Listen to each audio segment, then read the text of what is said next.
शुक्लांबरधरं विष्णुं शशिवर्णं चतुर्भुजं प्रसन्नवदनं ध्यायेत् सर्वविघ्नोपशान्तये अगजाननपद्मार्कं गजाननमहार्निशम् अनेकदन्तं भक्तानाम् एकदन्तमुपास्महे। ओं गं गणपतये नमः। ओं श्रीमात्रे नमः। ఓం శ్రీ గురుభ్యో నమః.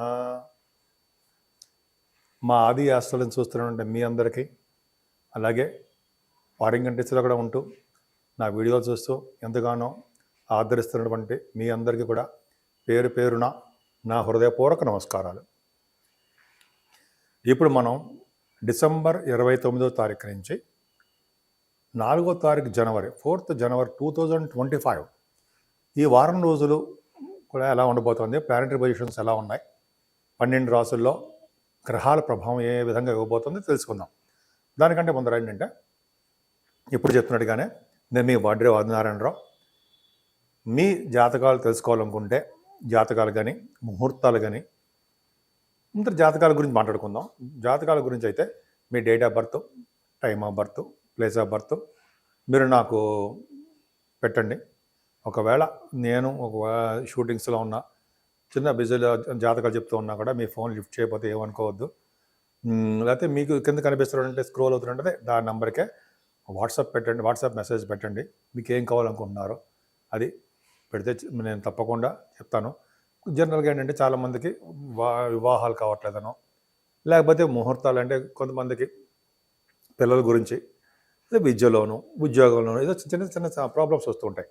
వాటి ప్రాబ్లం ఏం లేదంటే వాటిని పరిష్కరించవచ్చు. మీ జాతకాల్లో ఎప్పుడు ఉంది ఏంటి అనేది కూడా జనరల్గా 99% అవి అవకాశాలు ఉంటే చూడడానికి అవకాశం ఉంటుంది. అంతేకాదండి, మా ఆది ఆస్ట్రాలజీ తరపున ముహూర్తాలు కూడా పెడుతూ ఉంటాం. ఇప్పుడు ఆల్మోస్ట్ మనకి ఉత్తరాయణం పుణ్యకాలం రాబోతోంది. ఇంకా అక్కడి నుంచి కూడా జనవరి తర్వాత నుంచి మాఘమాసం నుంచి మనకి ముహూర్తాలు ఉంటాయి, పెళ్లి ముహూర్తాలు, అలాగే ఉపనయన ముహూర్తాలు. అంటే మనం దక్షిణాయన పుణ్యకాలంలో చేస్తాం కదా, ఉత్తరాయణ పుణ్యకాలంలో చేస్తాం. ఉత్తరాయణ సూర్యభగవానుడు ఉత్తరాయణంలో ఉన్నప్పుడు చేస్తాం. ఉపనయనాలు అంటే ఒడుగులు, అలాగే గృహప్రవేశాల ముహూర్తాలు, ఇవన్నీ కూడా ఉంటాయండి. మీకు ఏమాత్రం కావాలనుకున్నా మా ఆది ఆస్ట్రాలజీని సంప్రదిస్తే, అంటే నేనే మీకు స్వయంగా మాట్లాడతాను, మీతోటి తెలుసుకుంటాను, మీకు ముహూర్తాలు చెప్తాను. అలాగే మ్యాచింగ్ కూడా చూస్తూ ఉంటాం. అంటే మ్యాచింగ్ అంటే భార్యాభర్తలు, అంటే వధువు వరుడు యొక్క జాతకాలు, పెళ్లి చేయొచ్చా చేయకూడదా, ఎలా ఉంటుంది అనేది మనం చెప్దాము. మీకు ఏమాత్రం తెలుసుకోవాలనుకున్న అవకాశం ఉన్నా మీరు మా ఆది ఆస్ట్రాలజీని ఏ అనేది మీరు సంప్రదించండి. తప్పకుండా నేనే మీకు ఫోన్ లిఫ్ట్ చేసి మాట్లాడతాను.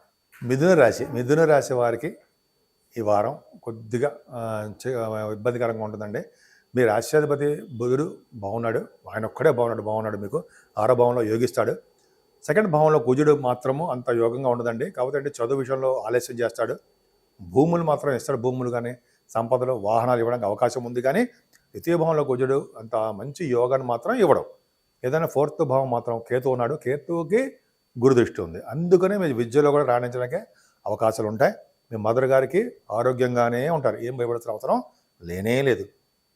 అంతేకాకుండా మీరు మీ 4th భావం బాగుంది కాబట్టి భూములు కొనుక్కోవడానికి, అపార్ట్మెంట్స్ అంటారు కదా, అవి కొనుక్కోవడానికి అవకాశాలు ఎక్కువ ఉన్నాయి. కొంతమందికి వాహన యోగం కూడా ఉంది.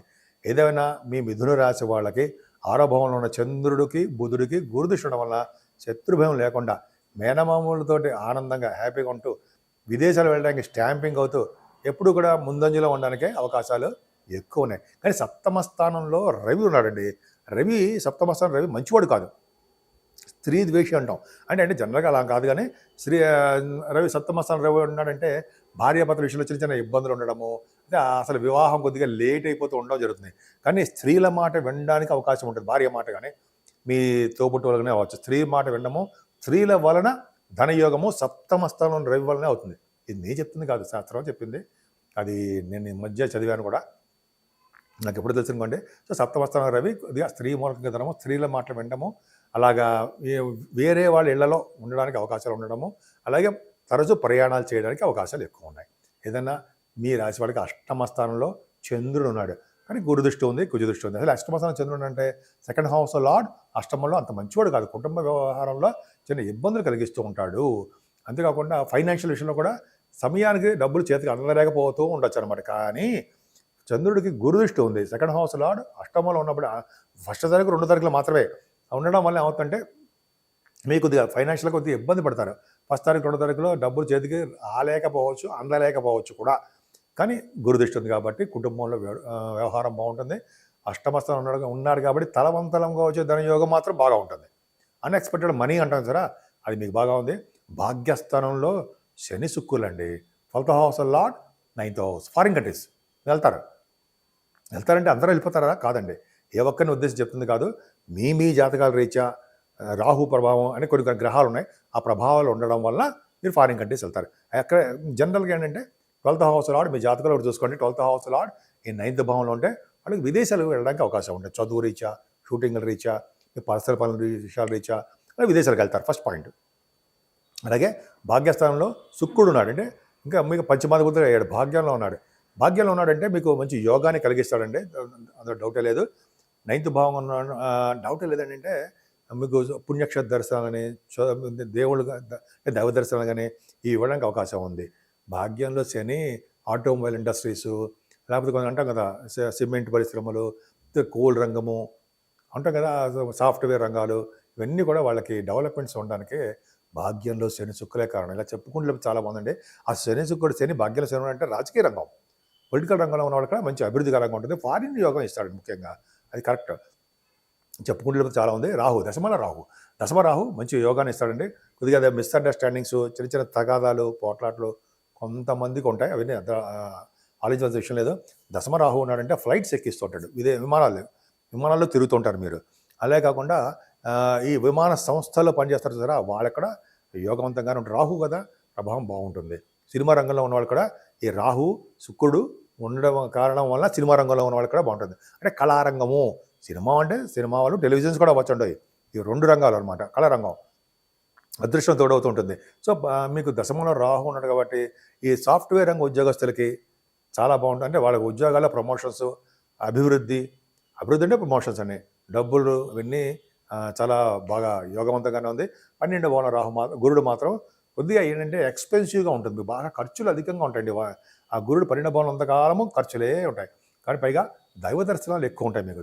దేవుడి దర్శనాలు, దేవుని సందర్శించుకోవడాలు, అలాగే మీకు సన్మానాలు జరగడానికి కూడా అవకాశం ఉంది. ముఖ్యంగా మీరు పూజించవలసిన దేవుడు సూర్యభగవాన్ని పూజించడం వలన భార్యాభర్తలు కలిసి ఉండడము, అటువంటి ఇబ్బందులు లేకుండా మీ ప్రాబ్లమ్స్ అంటే భార్యాభర్త మధ్య విషయంలో ప్రాబ్లమ్స్ లేకుండా సూర్యభగవాన్ని ఆరాధన చేసే చక్కటి ఫలితాలు వస్తాయి. ఇంకా చెప్పినట్టుగానే మీరు పూజించవలసిన దేవుడు సూర్యభగవానుడితో పాటు అలాగే లక్ష్మీదేవిని కూడా పూజించాలండి. ఎందుకంటే చంద్రుడు కదా, చంద్రుడు ఏంటంటే మీకు అష్టమంలో ఉండిపోయాడు. సెకండ్ హౌస్ లార్డ్ అష్టమంలోకి వెళ్ళిపోయాడు. అందుకని అమ్మవారికి పూజలు కూడా చేయాలండి మీరు. అంటే ఒక పక్కన సూర్యభగవాన్ ఆరాధన చేస్తూ విష్ణుమూర్తిని పూజిస్తున్నారు ఆల్మోస్ట్. అది అమ్మవారు, లలిత అమ్మవారు అవ్వచ్చు, లక్ష్మీ అమ్మవారిని కొలవాలండి. అమ్మవారిని కొలుస్తూ చక్కటి అమ్మవారిని కొలవడం వల్ల మీకు ఆరోగ్యము, ఐశ్వర్యము, ఆనందము అన్నీ కలుగుతాయి. వెంకటేశ్వర ఆరాధన మీకు చెప్పాల్సిన అవసరం లేదండి. శని భగవానుడు మిమ్మల్ని ఎలాగా వెంకటేశ్వర ఆరాధన, తిరుపతి దర్శనాలు, శివాభిషేకాలు చేసుకున్నట్టుగా చేసే భగవానుడు శని భగవానుడు మీకు చేయిస్తూనే ఉంటాడు. ఏం భయపడాల్సిన అవసరం లేదు. మేము మిథున రాశి వాళ్ళకి కొద్దిగా ఇబ్బంది ఉన్నా కూడా మీకు శని శుక్రులే మిమ్మల్ని మొత్తం కాపాడుతున్నాడండి. శని శుక్రులు అలాగే 4th భావంలో నుండి కేతువుకి గురుదృష్టి వలన వాళ్ళు ముఖ్యంగా మిమ్మల్ని శని శుక్రులే ఈ వారం మొత్తం కూడా మిమ్మల్ని యోగ్యవంతుడిగా, మంచి ఐశ్వర్యవంతుడిగా, ఆరోగ్యవంతుడిగా చేసే వాళ్ళు శని శుక్రులే.